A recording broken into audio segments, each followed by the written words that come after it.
दुनिया तक पर टॉप 5 में देखिए।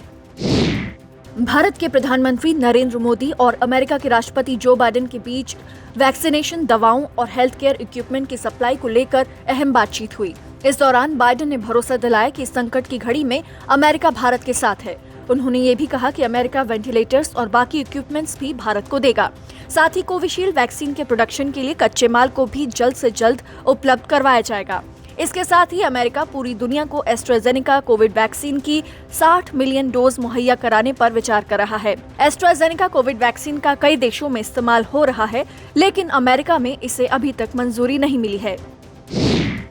भारत में कोरोना महामारी के प्रकोप के बीच चीन एक बार फिर अपना दोहरा चरित्र दिखा रहा है। चीन ने एक तरफ जहां सोमवार को कहा कि वो भारत में कोरोना महामारी के गंभीर हालत को लेकर चिंतित है और मदद को तैयार है, वहीं दूसरी तरफ चीन की सरकारी सिचुआन एयरलाइंस ने भारत के लिए अगले 15 दिन तक सभी कार्गो फ्लाइट्स कैंसिल कर दी हैं।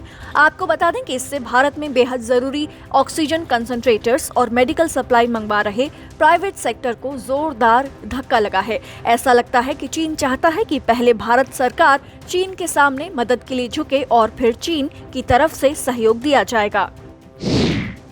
भारत में कोरोना संक्रमण की दूसरी लहर को लेकर ऑस्ट्रेलियाई अखबार में छपी रिपोर्ट की भारतीय उच्चायोग ने निंदा की है। भारतीय उच्चायोग ने उस रिपोर्ट को आधारहीन, दुर्भावनापूर्ण और निंदनीय बताया है, जिसका टाइटल था कि मोदी ने भारत को लॉकडाउन से बाहर निकालकर सर्वनाश की ओर धकेल दिया है।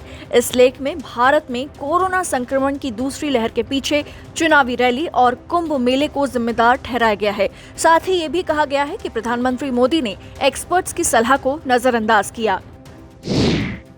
कोरोना में भारत की दुर्दशा देखकर भारतीय मूल के आईटी सेक्टर के दिग्गज भारत की मदद के लिए आगे आए हैं। माइक्रोसॉफ्ट के सीईओ सत्या नडेला ने कहा कि कोरोना वायरस महामारी की दूसरी लहर के कारण भारत में उत्पन्न हुई स्थिति से उनका दिल टूट गया है और वो राहत उपायों में मदद का वायदा करते हैं। भारत में कोविड-19 की मौजूदा स्थिति पर उन्होंने दुख व्यक्त किया। साथ ही गूगल के सीईओ सुंदर पिचाई ने मदद का वादा किया है।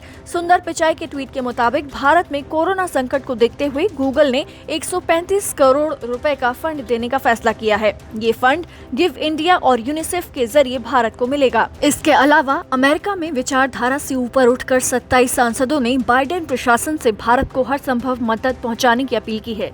साथ ही अमेरिका की टॉप 40 कंपनियों के सीईओ कोविड से लड़ाई में दुनिया की मदद के लिए आगे आए हैं और एक ग्लोबल टास्क फोर्स बनाई है।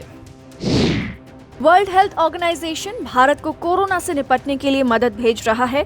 WHO ने कहा कि उसने हजारों पोर्टेबल ऑक्सीजन मशीनें भारत के लिए भेजी हैं। वहीं पाकिस्तान में कोरोना से निपटने के लिए आर्मी को तैनात करना पड़ा है। इसी के साथ ही दुनिया भर में कोरोना से 31,33,000 से अधिक जानें चली गई हैं और अब तक 14 करोड़ 84 लाख से अधिक संक्रमित हैं।